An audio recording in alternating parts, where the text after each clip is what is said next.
Muy buenas tardes para todas y todos. Mi nombre es Alexander Cuervo Varela. Soy docente del Departamento de Humanidades en la Fundación Universitaria del Área Andina sede Pereira. Hago parte del grupo de investigación Paideia. Soy egresado de la Escuela de Ciencias Sociales de la Universidad Tecnológica de Pereira, magíster en Historia e Investigación de la misma universidad, y en el momento me encuentro haciendo el doctorado en Historia Cultural en la Universidad del Valle, sede Pereira. El día de hoy les haré presentación de la ponencia Guadalupe Zapata, Metáfora e Historia a propósito del velo en el relato fundacional de la ciudad de Pereira. Y entremos en materia entonces. En la ciudad de Pereira, digamos que al hablar de la historia fundacional de la ciudad, de ese elemento, momento cumbre cuando se funda la ciudad, y pues al estudiar la historia de la ciudad de Pereira, surge una gran incógnita, surge una gran pregunta. Eh, Respecto a ese proceso fundacional, como ya mencioné, y especialmente sobre una figura que aparece de manera intermitente, fantasmagórica. Unas veces aparece, otras veces no, unos sectores la mencionan, otros no, eh, y es el de una mujer llamada Guadalupe Zapata. Entonces aparecen algunos relatos que conmemoran y describen el proceso de fundación de Pereira y en otros no aparecía. Entonces, digamos que la pregunta que termina enfocando todo este proceso de investigación va a ser cuál fue el lugar asignado a Guadalupe Zapata en la narrativa fundacional de la ciudad de Pereira. Esto teniendo en cuenta que la narrativa es clave para establecer elementos identitarios, establecer elementos que generen cohesión, que generen una narrativa pues precisamente de un origen en común, de una experiencia compartida. Entonces, este trabajo lo que hizo fue pues empezar a buscar en ese proceso histórico precisamente donde aparece Guadalupe Zapata. Entonces es una figura fantasmagórica o realmente Guadalupe Zapata sí existió, sí hizo parte de ese proceso fundacional de esta ciudad y en su efecto sí hizo parte porque la narrativa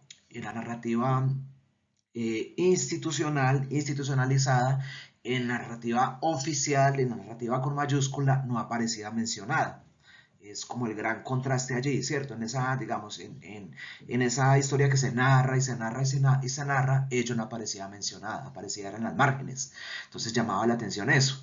Entonces, este trabajo lo que planteó en ese momento, pues precisamente, es hacer toda una búsqueda de un material, del material documental primario que diera cuenta de la presencia de esta mujer o no. Y pues dar entonces a partir del ejercicio de recolección de material documental las pruebas que nos dijeran si finalmente ella hizo parte de la fundación de esta ciudad, si no lo hizo y en caso de que pues hubiera estado, por qué razón terminó marginada ese relato representacional y fundacional, ¿no? Los objetivos específicos de la investigación fue establecer en la narrativa local el lugar ocupado por Guadalupe Zapata. Para esto se revisaron varios libros, pues precisamente que narraron la historia de Pereira, eh, y también lo que se procuró fue levantar pues precisamente un corpus de material documental primario y secundario, pues que entonces nos diera evidencias que materializaran la existencia de Guadalupe. La metodología, pues bueno, se hizo a través pues de precisamente la revisión historiográfica, como ya mencioné, de algunos de los libros históricos de la ciudad de Pereira más icónicos. Se utilizó el enfoque microhistórico de microhistoria e historias mínimas. Historias mínimas en cabeza del profesor Juan Marchena, que este historiador pues precisamente habla de las historias mínimas como ese dispositivo que puede lograr explicar a través del estudio de seres en el anonimato las condiciones de exclusión, marginalidad y subalternización de grupos humanos particulares. Eh, y al mismo tiempo, entonces, como les decía, la microhistoria encabeza, pues obviamente, de todo el proceso epistemológico que desarrolló Carlo Ginzburg, ¿no? De hecho, la epistemología indicial es clave para hacer este ejercicio también. Bueno, aquí tenemos en esta línea del tiempo los momentos o hitos históricos. 1863, cuando se da la misa fundacional. La misa hace parte, digamos, en el elemento narrativo y simbólico, es clave. Hace parte de esa práctica ancestral que dejaron los europeos y que no era diferente a que pues, el elemento fundacional de una ciudad siempre debería ser a partir de la misa. Esto realmente es una refundación porque la ciudad de Pereira ya había sido fundada con la conquista española para 1540 aproximadamente por el mariscal Jorge Robledo con el nombre de Cartago. En 1873 vuelve a ser fundada como Cartago, ya en cabeza eh, de otro padre de Cañarte, y un par de añitos después va a ser renombrada como Pereira, ya en homenaje a uno, digamos, de los personajes más importantes que tuvo esta región, y pues que debido a su deceso, pues, le hacen el homenaje convirtiendo el nombre de la villa, pasando de ser Cartago Viejo a Villa de Pereira. Bueno, dentro de los libros que se estudiaron o se analizaron fueron, para empezar, 1921, Apuntes para la Historia de Pereira, de Carlos Echeverry Uribe. Hay que resaltar acá que ellos no eran historiadores, aquí solamente hubo un historiador que ahorita clarifico quién fue. Este señor, por ejemplo, era un señor que pues ya más bien en un carácter autodidacta, él empieza a narrar los hechos más a modo de anécdotas, ¿no? De tomar de la vida cotidiana unos elementos que ellos consideran importantes para dejar para la historia de Pereira, más en clave periodística incluso, una especie de crónicas, y obviamente apelaba a la narrativa cotidiana de las personas. Es decir, muchos de los elementos que se reprodujeron y se reprodujeron dentro de la narrativa oral tradicional estaban más ligados, pues obviamente entonces a esas emotividades simbólicas que movían a las personas, más que un sustento ligado pues a los hechos realmente como pasaban. En 1937, el libro de Ricardo Sánchez, que era Historia de Pereira, entre 1875 y 1935, es los años que él recopila allí, también los toma de el anterior libro de Apuntes para la Historia de Pereira. Aquí hay que resaltar algo con Apuntes para la Historia de Pereira de 1921, que fue un libro, fue el primer libro, digamos, que el Consejo Municipal incluso resaltó, tanto así que fue utilizado por mucho tiempo en las escuelas de la ciudad de Pereira. Para esta época, desde 1921 en adelante, fue utilizada para la instrucción escolar, lo que quiere decir que la narrativa que se reproducía, pues obviamente era la que aparecía entonces allí narrada, ¿no? Que, repito, se distanciaba muchas veces de realmente muchas de las situaciones que, pues, digamos, en los hechos eran diferentes a cómo se narraban. Pedacitos de historia de 1905-1930 de Lisímaco Salazar, Pereira en Marcha de Jorge Montoya en 1953, en 1960 Monografía de Pereira de Alberto Benítez, en 1963 Pereira Crónicas y Reminiscencias de Fernando Uribe Uribe, en 1963 Historia de Pereira de Juan Friede de Jaime Jaramillo Uribe. Esta es la única obra que fue hecha por historiadores con formación académica, digamos, en términos disciplinares, pues historiadores. Las demás todas fueron hechas por personas, digamos, que se preocupaban más por dejar una memoria, pero entonces repito, ¿no?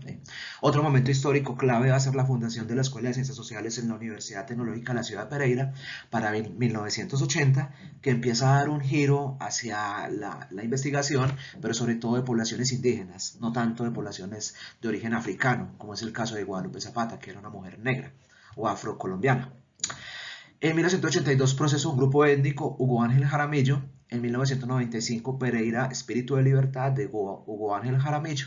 Entonces son, digamos, los autores principales a los cuales esta investigación apeló para revisar la historiografía local. Se hizo también este es el recorrido que se hace para la recopilación de material documental primario.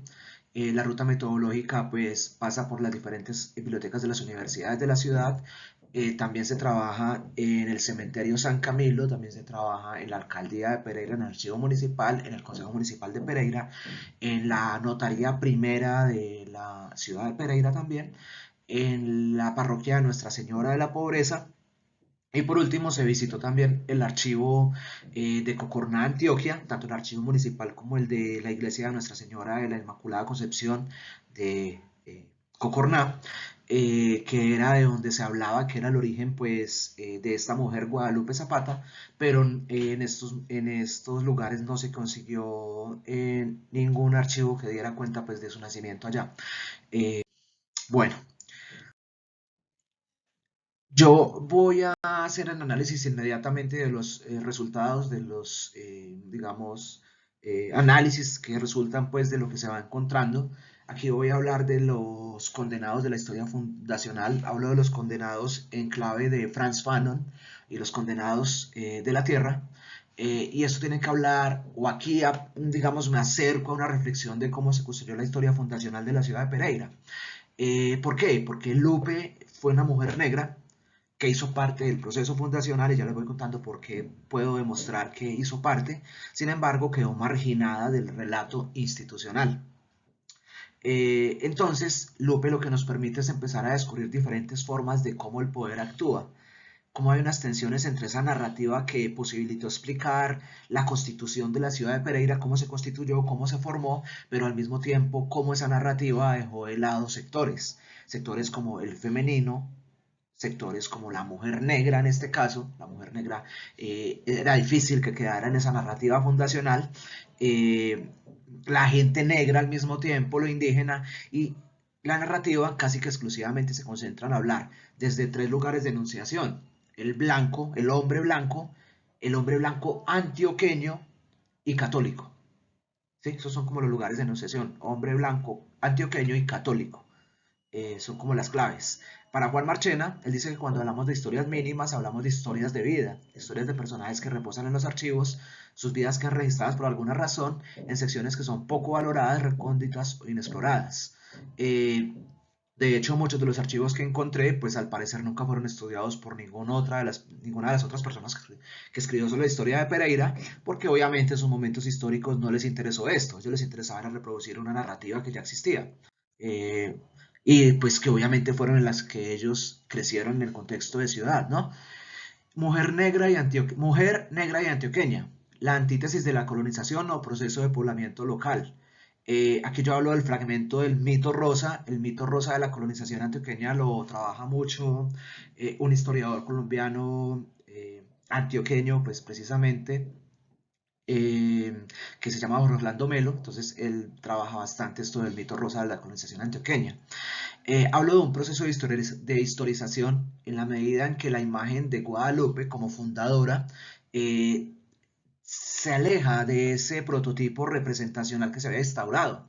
¿Sí? Entonces, ¿cómo se aleja? Pues no podría aparecer dentro de esa eh, constitución de lo que sería hablar de la pereiranidad. Entonces, de alguna manera, Guadalupe lo que a mí me permite es precisamente aplicar una crítica a esa narrativa de la historia local, a esas representaciones e ideas que existen sobre lo que significa hablar de la ciudad de Pereira y la gente que aportó para construirla. Además de empezar a hablar de las emergencias, de mirar la historia con lupa y sobre todo aplicar una mirada crítica a esa historia con mayúscula, porque esto pues obviamente lleva a nuevas emergencias de sujetos de estudio y por tanto a nuevos productos y sujetos de conocimiento. Yo hablo de profanar hablo de profanar el mito de la Fundación de Pereira en la medida en que obviamente todo lo que construimos respecto a la narrativa de la Fundación de Pereira tiene elementos míticos gigantes, ¿sí? Porque dejó de lado, como ya dije, muchos sectores indígenas, afro, mujeres, entonces, Guadalupe permite ayudar precisamente a alterar esas jerarquías que ya estaban establecidas. Guadalupe permite poner en tensión esa narrativa mítica y permite reorientar la producción historiográfica actual, ¿sí? Nos obliga sí o sí a cambiar esos lugares de enunciación y la forma como narramos la historia local y pues evidentemente cómo construimos la historiografía nuestra. Este ejemplo que le estoy dando de la ciudad de Pereira aplica evidentemente para la historia nacional, ¿no? Es un hecho claro, la narrativa nacional también se construyó de esa manera, desde lo blanco, desde lo criollo, desde lo ilustrado y dejó de lado todos los demás sectores.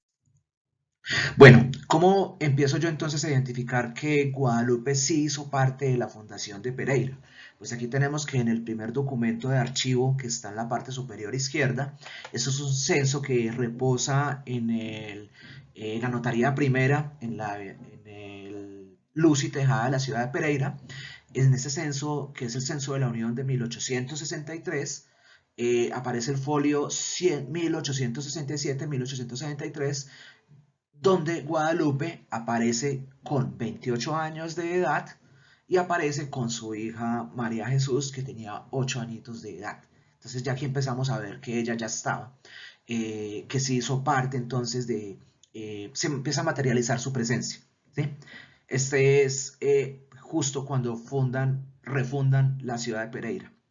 Aquí tenemos en la parte superior, en el centro, un rebisnieto de Guadalupe Zapata, que se llamaba José Roberto, con uno de los personajes más icónicos dentro de la historia de Pereira, que fue un padre que se encargó de construir, o al menos crear las comitivas, los mitines para construir el aeropuerto, la Villa Olímpica, que es la zona de los deportes en Pereira. Aquí tenemos en la parte superior derecha a una de las nietas de Guadalupe Zapata, que es la señora que aparece en el medio, con con un chal y con varios oficiales de bomberos, de la policía y del ejército en los convites también. En la parte inferior aparecen dos archivos cuando se funda Pereira, para pasar de ser la aldea a ser una villa. El Congreso de la Nación de la República de Colombia concedió la entrega de terrenos a las personas que habitaban este lugar. A las primeras personas que les entregan terrenos van a ser a las que estaban antes de la fundación o de la refundación en 1863, y a Guadalupe le entregan 37 hectáreas. Este es el archivo donde aparece también en la notaría primera de Pereira, cuando le entrega la Junta Auxiliar Legislativa, le entrega ese terreno que fue el 13 de noviembre de 1863, con base en la Ley 70 de 1873. Le entregaron 37 hectáreas como una de las mujeres fundadoras de la ciudad. Y aquí en la parte pues inferior derecha podemos ver la foto de Guadalupe Zapata con sus familiares. Guadalupe Zapata es esta mujer que aparece en el ladito izquierdo sentada con eh, sentadita. Como pueden ver, es una mujer negra, una mujer afrocolombiana, y el resto de su familia, que también, como pueden ver, eran todos con su herencia africana. Aquí tenemos el archivo de función de Nuestra Señora de la Pobreza. Este es un archivo de 1933, del 15 de noviembre. El archivo de funciones, donde aparece pues que Guadalupe Zapata muere para esa fecha. Es muy curioso porque Nuestra Señora de la Pobreza, la iglesia principal de aquí de la ciudad de Pereira, le reconocen como fundadora y le hacen una misa